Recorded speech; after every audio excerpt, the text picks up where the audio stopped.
10 రోజుల నుంచి మంగ్లీబాయ్ మంగ్లీబాయ్ మంగ్లీబాయ్ ఒకటే మంగ్లీబాయ్ అని వస్తుంది. అప్పుడు గిరిజన నాయకురాలు ఒక లేని తనకు తోడు ఎవరు లేరు అని చెప్పేసి తనకు చాలామంది చాలా విధంగా ఇబ్బంది పెడుతున్నారు. ఒక లేడీకి ఇబ్బంది పెడితే చట్టం ఉంది, చట్టం తనకు చుట్టం కాదు, ఎప్పుడైనా చట్టం చూసుకుంటుంది. ఈ ప్రశాంత్ నాయక్ ఎవరండి? ప్రత్యూష ఎవరు? సంపత్ నాయక్ ఎవరు? ఈ అశోక్ రాథోడ్ ఎవరు? వీళ్ళు ఎంతగా అమ్ముడు పోయారు? అందరూ కూలోళ్ళ. వీళ్ళు సొంతంగా పైసలు పెట్టుకొని తిరుగుతున్నారా? వీళ్ళు ఎంతగా అమ్ముడు పోయారో తెలుసా వీళ్ళకు? వీళ్ళు ఎందుకు మాట్లాడుతున్నారు? వీళ్ళు పోలీసా? వీళ్ళు చట్టం వీళ్ళ న్యాయం చేసేది? న్యాయం చేయాలనుకున్న తనకు దమ్ము ఉంటే మంగ్లీ దగ్గరికి వెళ్ళి నువ్వు తిన్నావా లేదా అని చెప్పి బ్యాంకులో చెక్ చేసుకోమను, ఒకసారి అవునా కాదని నిరూపించుకోమను. దొంగ దొంగ మాటలు చేసి కూలోళ్ళ పైసలు తీసుకొని చెప్పి మోతీలాల్ నాయక్ని ఏం మాట్లాడుతుంది? పిచ్చి పిచ్చి ఏసీఆలు వేస్తే తోడుకెళ్ళి తీస్తాం. ఒక యూనివర్సిటీలో ఒక స్టూడెంట్ జాబ్ గురించి మాట్లాడుకో, ఇక్కడ అక్కడ బ్లాక్మెయిల్ చేసి గిరిజన నాయకుల్ని డబ్బులు వసూలు చేసుకొని తినే రకం ప్రత్యూష. తన గురించి మాకు తెలుసు. తను ఏం చేస్తుందో ఒకసారి సరూనగర్ పిఎస్లో అడగండి, చెప్తారు. ఒక నాయకురాల ఏ లేడీకి, ఏ మహిళా సంఘంలో ఏ లేడీకి అన్యాయం జరిగినప్పుడు ఆమె వచ్చి నిలబడ్డది? చెప్పండి. మేము చాలా ఉద్యమంలో దెబ్బలు తిని కూడా వచ్చినాం, ఈరోజు ఈ స్థాయిని ఉన్నాం. కానీ డబ్బులు తీసుకొని మా మోతీలాల్ నాయక్కి మాట్లాడితే ఊరుకోము. ఏదైనా జాగ్రత్త ఉండు ప్రత్యూష, నువ్వు లేడీ లెక్కనే ఉండు. ఒక ఆడదాని గురించి మాట్లాడితే తోడుకెళ్ళి తీస్తాం. ఎందుకు మాట్లాడుతున్నావు? ఏం చేసింది మంగ్లీ? ఎవరి దగ్గర తిన్నది? ఒక స్థాయిలో ఉంది కాబట్టి. సుబ్బారావు ఆయన న్యాయవాదినా? ఒక న్యాయవాది అట్లా ఉండడు. న్యాయవాది కోర్టు నుంచే న్యాయం చేసుకొని ఫైట్ చేయాలా. దానికి ఒక లాయరు న్యాయవాది అంటారు. మా దగ్గర కూడా పెద్ద పెద్ద లాయర్లు ఉన్నారు. అది ఆ లాయర్ అన్నారు. ఆయనకు ఒక దొంగ అంటారు. ఆడవాళ్ళ గురించి మాట్లాడే లాయర్ని ఏమంటారు తెలుసా? ఇంకా ఆడంగి అంటారు, ఒక ఎదవా అంటారు. అలాంటి ఒక లేడీ గురించి పెళ్లి కావాల్సిన పిల్లమా? నీ సినిమా చూడనికే ఈయన శ్రీముఖి దగ్గర పోవాలని ఈయన సినిమా చూడనికే పోదాం అనుకున్నాడు. ఆమెతోని ఫైట్ చేయ అంత ఆయనకు లేదు సీను. ఎందుకంటే ఆయన పొజిషన్ అందరికీ తెలిసిపోయింది ఆల్రెడీ. ఈ ఎవరు? సంపత్ నాయక్ అంత తోప. ఎవరికి అన్నం పెట్టిండండి ఇప్పుడు దాకా? సంపత్ నాయక్ చరిత్రలో ఎవరి దగ్గర ఉన్నాడా? నిన్న మన ఒక అమ్మాయి నీమ్స్కి పంజాగుట్ట పిఎస్లో ఒక అమ్మాయి భర్త చనిపోతే 12 లక్షలు కడితే మాకు ఒక చనిపోయిన పేషెంట్కి ఇవ్వకపోతే మేము ఆయన పేరేంది అశోక్ రాథోడ్కి ఫోన్ చేశాను నేను. బాబు ఎక్కడున్నావు నాన్న, నువ్వు కొంచెం తొందరగా రా, వీడు 3 లక్షలు అడుగుతాడు నిమ్స్ హాస్పిటల్లో, మాకు శవానికి ఇవ్వట్లేదు రా నాన్న అని 100 ఫోన్లు చేశాను. 2 ఫోన్లు చేయగానే ఎత్తి ఏమన్నాడు తెలుసా?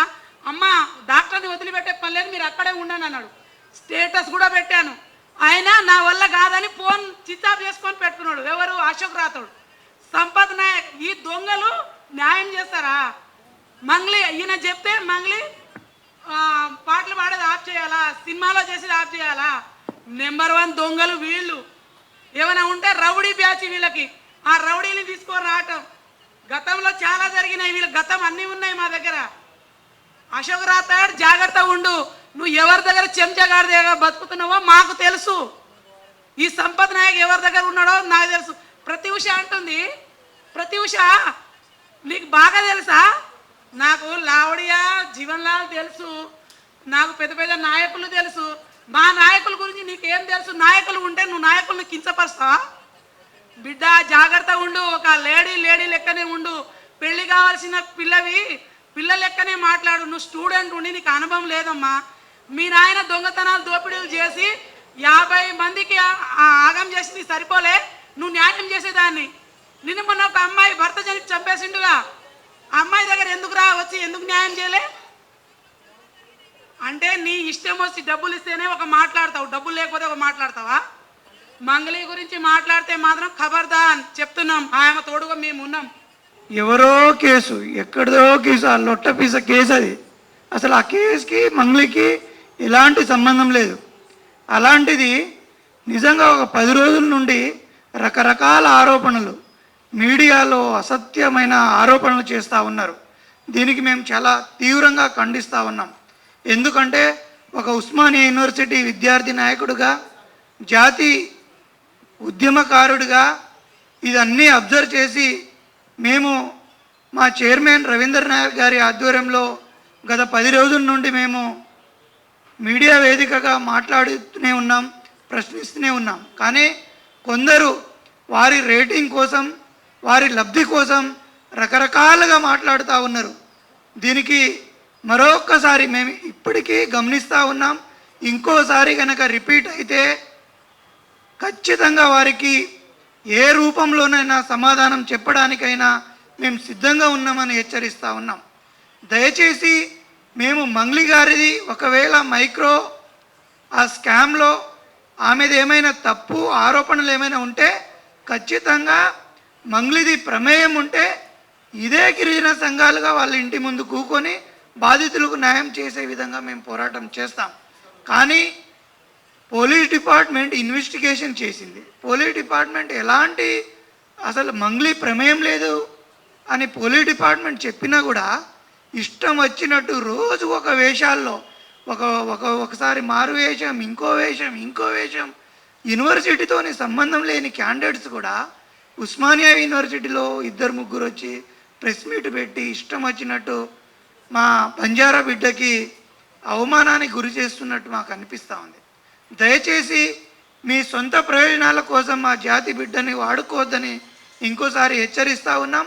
అదేవిధంగా మీరు కనుక మళ్ళీ రిపీట్ చేస్తే ఖచ్చితంగా మీ బయోడేటాతో సహా ఉస్మానియా వేదిక అయినా కానీ ఎక్కడైనా కానీ బహిరంగంగా మీరు ముక్కుకు నేలకు రాసే పరిస్థితి వస్తుంది.